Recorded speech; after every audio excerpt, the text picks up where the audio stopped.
Gutsy Cooking presents Stovetop Popcorn. Fresh, hot popcorn makes any movie or game so much better, and it's a whole grain snack.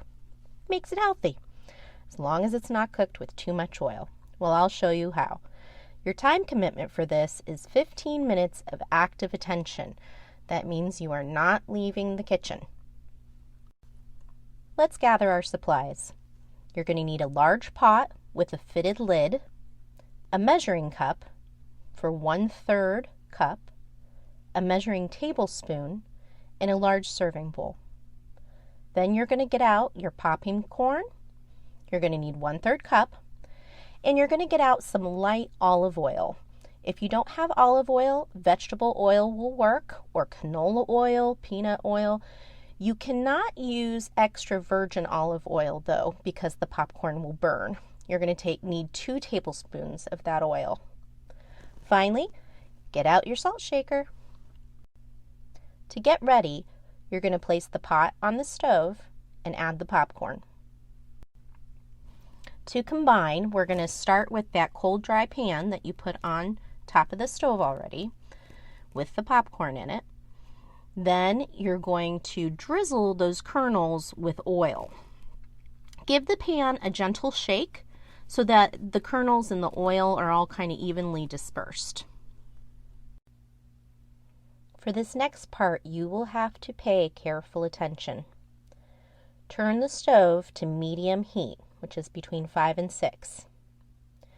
You're going to give the pan a shake every 2 minutes. I like to go ahead and use the timer on my phone or microwave because you're going to want to keep remembering, oh yeah, 2 minutes has passed. You're going to listen for that first pop. When you hear that first pop, shake the pan. You're probably going to need to use a pot holder to hold the lid on. Don't remove it from the burner or the heat. You're going to keep it in contact with the stove and gently shake the pan.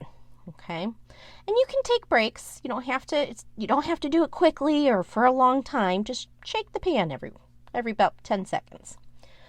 Once the popcorn is popping furiously, okay? Once it starts going, you don't have to shake it anymore. You just let it pop. Turn off the heat. So when the pot starts really popping, turn off the heat, but leave the pan on the burner.